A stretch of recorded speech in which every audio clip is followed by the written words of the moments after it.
بسم اللہ الرحمن الرحیم۔ السلام علیکم۔ خوش آمدید کہتا ہوں آپ کو اپنے چینل سبق کہانی میں۔ چلتے ہیں آج کی کہانی کی طرف۔ کئی سو سال ہوئے مراکش پر ایک بادشاہ حکومت کرتا تھا۔ نام تھا ابراہیم۔ اس کا ایک ہی بیٹا تھا۔ جب یہ بچہ پیدا ہوا، بادشاہ کی خوشی کی انتہا نہ رہی۔ اس نے فوراً اپنے نجومی کو بلایا تاکہ وہ بتائے کہ شہزادے کی قسمت میں کیا لکھا ہے۔ نجومی نے اپنی کتاب کھولی اور علم نجوم کے حساب سے شہزادے کی قسمت کا حال دیکھا۔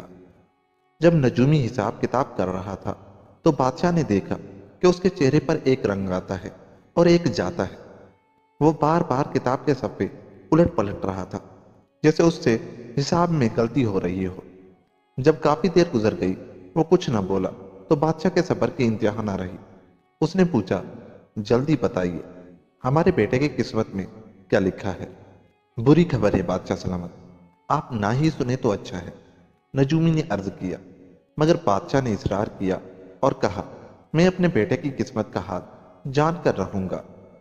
اگر وہ کسی مصیبت میں گرفتار ہونے والا ہے تو میں اسے بچا سکوں۔ کم سے کم یہ تو بتائیے کہ اسے کس چیز سے خطرہ ہے؟ بادشاہ سلامت، اگر آپ جاننا ہی چاہتے ہیں تو سنیے۔ پہلا خطرہ تو یہ ہے کہ آپ کے بیٹے کو شیر کھا جائے گا، اور اگر کسی طرح وہ شیر کے پنجے سے بچ نکلا تو اس کے بعد وہ ہوگا جو میں بتانا نہیں چاہتا۔ میں یہ منحوس بات اپنے منہ سے نہیں نکال سکتا۔ شیر کے کھا جانے سے زیادہ منحوس بات کیا ہو سکتی ہے؟ آپ کہیں تو صحیح۔ بادشاہ نے ذرا سخت لہجے میں اسے حکم دیا۔ نجومی خاموش رہا۔ بادشاہ نے پہلے تو اسے ڈرایا دھمکایا، پھر اس کی منتیں کی۔ نجومی پر بڑی مشکل سے تھوڑا سا اثر ہوا اور وہ کچھ دیر بعد گلا صاف کرتے ہوئے بولا، بادشاہ سلامت، مجھے ڈر لگتا ہے۔ ڈر کس بات کا؟ عالی جاں، اگر میں نے وہ سب کچھ بتا دیا جو ستارے کہتے ہیں تو مجھے ڈر ہے کہ میری جان کی خیر نہیں۔ نہیں، ہرگز نہیں، میں قسم کھا کر کہتا ہوں، تم جو بھی کہو گے صبر سے سنوں گا، تمہارا بال بیکا نہ ہونے دوں گا۔ بہت اچھا حضور، نجومی نے اطمینان کا سانس لیا، میں آپ کو سب کچھ سچ سچ بتاتا ہوں۔ ستارے کہتے ہیں کہ اگر شہزادہ شیر کا نوالا بننے سے بچ گیا تو وہ آپ کو جان سے مار ڈالے گا۔ بادشاہ نے چپ سادھ لی۔ کچھ دیر تک نجومی کو ایسے دیکھتا رہا جیسے اسے کچھ نہ سنائی دیا ہو، پھر دونوں ہاتھ آسمان کی طرف اٹھا کر دعا مانگی۔ دعا کے بعد نجومی سے بولا، جو کچھ بھی ہو، میں اپنی اور اپنے بیٹے کی جان بچانے کی کوشش کروں گا۔ لیکن اے نجومی، ستارے غلط بھی تو کہہ سکتے ہیں۔ ہاں، ستارے غلط بھی کہہ سکتے ہیں، نجومی نے بادشاہ کو خوش کرنے کے لیے کہہ دیا، ورنہ اسے یقین تھا کہ ستارے غلط نہیں کہتے۔ بادشاہ ابراہیم نے اسی وقت اپنی بد نصیبی کے ساتھ لڑنے کا فیصلہ کر لیا۔ اس نے محل سے کئی میل دور پہاڑ کی چوٹی پر ایک الگ تھلگ جگہ تلاش کی جہاں انسان اور حیوان کسی کا گزر نہ ہو۔ اس جگہ اس نے زمین کے اندر ایک تہہ خانہ بنوایا جس میں اس کا بیٹا رہ سکے۔ اس تہہ خانے کا ایک ہی دروازہ تھا۔ اس نے دروازے کو درختوں اور جھاڑیوں سے اچھی طرح ڈھانپ دیا گیا تھا۔ جب تہہ خانہ مکمل ہو گیا تو معصوم شہزادے کو اس میں اتار دیا گیا۔ اس وقت شہزادے کی عمر 1.5 سال تھی۔ اس کی آیا اس کے ساتھ تھی۔ دونوں اس تہہ خانے میں رہنے لگے۔ دن، مہینے اور سال گزر گئے۔ بادشاہ مہینے میں ایک بار اپنے درباریوں کے ہمراہ اس تہہ خانے پر آتا۔ دروازے سے نیچے کمرے میں سیڑھی لگا دی جاتی۔ شہزادہ اور اس کی آیا دونوں اس سیڑھی کے ذریعے باہر آتے۔ بادشاہ بیٹے کو گود میں لے کر پیار کرتا اور دیر تک اس کے ساتھ کھیلتا رہتا۔ پھر ٹھنڈی آہ بھر کر آیا کو حکم دیتا کہ وہ بچے کو لے کر نیچے چلی جائے۔ اس کے بعد وہ گھوڑے پر سوار ہوتا اور غمزدہ دل سے محل میں واپس آ جاتا۔ یہی قصہ چلتا رہا اور ابراہیم کا بیٹا 7 برس کا ہو گیا۔ ایک روز اتفاق سے شکاریوں کی ایک ٹولی ایک شیر کے پیچھے ادھر آ نکلی۔ وہ لوگ شیر کو گھیرنا چاہتے تھے مگر شیر کہیں چھپ جانا چاہتا تھا۔ وہ دوڑتا ہوا اس جگہ پہنچا جہاں تہہ خانہ بنا ہوا تھا۔ جو ہی شیر کا بھاری جسم غار کے دہانے پر اگی ہوئی گھاس اور جھاڑیوں پر پڑا، وہ تہہ خانے کے اندر جا گرا۔ شیر جھلایا ہوا تھا اور اسے بھوک بھی لگی تھی۔ اس کی نظر شہزادے پر پڑی تو اس نے اس پر حملہ کر دیا۔ شہزادہ بے ہوش ہو کر گر پڑا۔ اس کا کندھا زخمی ہو گیا۔ آیا اس کو بچانے کے لیے آئی تو بپھرے ہوئے شیر نے اس کی تکہ بوٹی کر دی۔ شہزادہ تہہ خانے کے اندر بے ہوش پڑا تھا۔ اس عرصے میں شکاری شیر کو تلاش کرتے ہوئے تہہ خانے کے پاس آ پہنچے۔ یہاں آ کر انہیں پتا چلا کہ شیر کے دھاڑنے کی آواز زمین کے اندر سے آ رہی ہے۔ انہوں نے نیچے جھانک کر دیکھا تو تہخانے میں شیر موجود تھا۔ انہوں نے شیر پر پتھروں کی بارش کر دی، یہاں تک کہ اسے جان سے مار دیا۔ پھر انہوں نے رسے کی سیڑھی بنائی اور بڑی ہوشیاری سے تہخانے میں اتر گئے۔ تہخانے کی بناوٹ اور سجاوٹ دیکھ کر شکاری بہت حیران ہوئے۔ تہخانے میں کئی کمرے تھے اور ہر کمرے میں قیمتی قالین بچھے ہوئے تھے۔ چھتوں پر فانوس لٹک رہے تھے۔ کمروں کو اتنی قیمتی سامان سے سجایا گیا تھا کہ پہلی نظر میں ہی پتہ چل جاتا تھا کہ یہ کسی شہزادے کا گھر ہوگا۔ شکاری ہر جگہ کی تلاشی لے رہے تھے اور جو کچھ اٹھا سکتے تھے اس کو لے جانے کے لیے باندھ رہے تھے۔ اچانک ان کو احساس ہوا کہ عورت تو مر چکی ہے، مگر بچے میں ابھی سانس باقی ہے اور وہ بے ہوش ہے۔ وہ سامان کے ساتھ بچے کو بھی ساتھ لے گئے۔ اس طرح 7 برس کا شہزادہ شکاریوں کے ہاں پہاڑوں میں رہنے لگا۔ اس نے یہاں گھڑ سواری سیکھی اور جانوروں کا شکار کرنے میں مہارت حاصل کی۔ ان شکاریوں میں اچھے برے کی تمیز نہ تھی، اس لیے وہ بعض اوقات قافلوں پر حملہ کر کے ان کو لوٹ لیتے اور مال مویشی ہانک لے جاتے۔ ان سب کاموں میں شاہ ابراہیم کا بیٹا ان کے ساتھ ہوتا۔ شکاریوں کے ساتھ رہ کر وہ بھی ان جیسا لاپرواہ اور جسمانی طور پر مضبوط ہو گیا تھا۔ وہ نہیں جانتا تھا کہ وہ کون ہے اور کون اس کے ماں باپ ہے۔ وہ تو شکاریوں میں شکاری تھا اور لٹیروں میں لٹیرا۔ ایک روز شام کے وقت شہزادے اور اس کے دوسرے ساتھیوں نے ایک قافلے پر حملہ کیا۔ اس وقت شہزادے کی عمر 21 برس کی ہو چکی تھی۔ اتفاق سے یہ قافلہ بھی ہتھیاروں سے خوب لیس تھا۔ قافلے والوں نے ڈاکوؤں کا ڈٹ کر مقابلہ کیا۔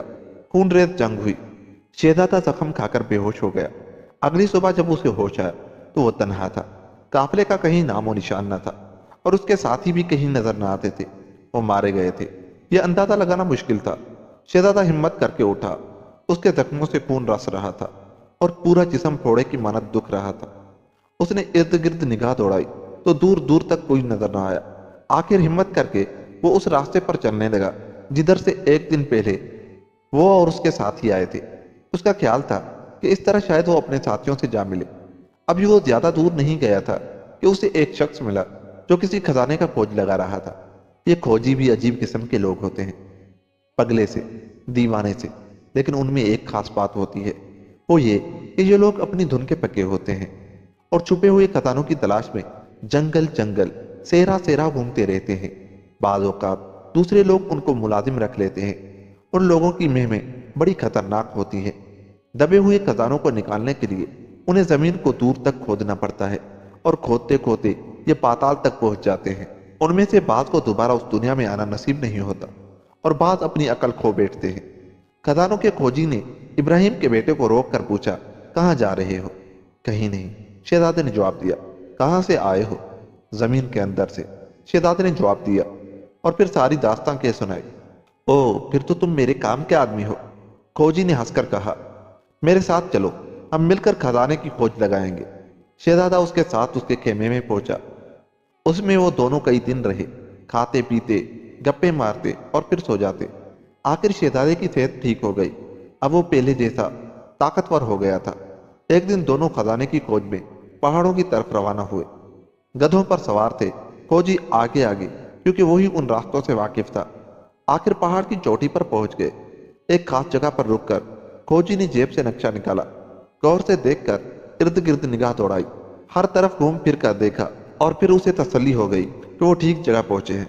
یہاں کھوجی نے اپنی چھڑی زمین میں سیدھی گاڑ دی اور کہا، کھودو۔ دونوں نے مل کر زمین کو کھودنا شروع کیا۔ اچانک ان کی کدالیں ایک پتھر سے ٹکرائیں۔ یہ پتھر ایک بہت بڑی سی چکی کی مانند تھا۔ دونوں نے خوب زور لگا کر پتھر کو ایک طرف ہٹایا تو نیچے ایک کنواں نظر آیا۔ کھوجی نے ایک مضبوط سا رسہ شہزادے کی کمر میں کس کر باندھ دیا، موم بتی جلا کر اس کے ہاتھ میں تھما دی اور کہا، اس کنویں میں اتر جاؤ۔ میں رسے کو ہولے ہولے ڈھیل دیتا جاؤں گا، تہہ میں پہنچ جاؤ تو آواز دینا، میں ٹوکری لٹکا دوں گا۔ میرا خیال ہے کنویں میں اتنا سونا ہے کہ ہم نے 10-12 ٹوکریاں بھی کھینچ لیں تو ساری عمر کسی شے کی ضرورت نہیں رہے گی۔ کھوجی کے کہنے کے مطابق شہزادہ کنویں میں اتر گیا۔ خوف کے مارے اس کا دم نکل رہا تھا۔ موم بتی جلائے رکھنا ضروری تھا ورنہ اندھیرے کنویں میں کچھ نظر نہ آتا۔ پیندے پر پاؤں لگتے ہی اس نے خدا کا شکر ادا کیا۔ کنویں میں پانی نہیں تھا، پانی کی جگہ سونا بھرا ہوا تھا۔ شہزادے نے زور سے کہا، سونا ہے۔ اسی وقت اوپر سے رسے میں بندھی ہوئی ٹوکری نیچے آئی۔ شہزادے نے ٹوکری کو سونے سے لبالب بھر کر کھوجی کی طرف لوٹا دیا، پھر دوسری ٹوکری، پھر تیسری، پھر چوتھی۔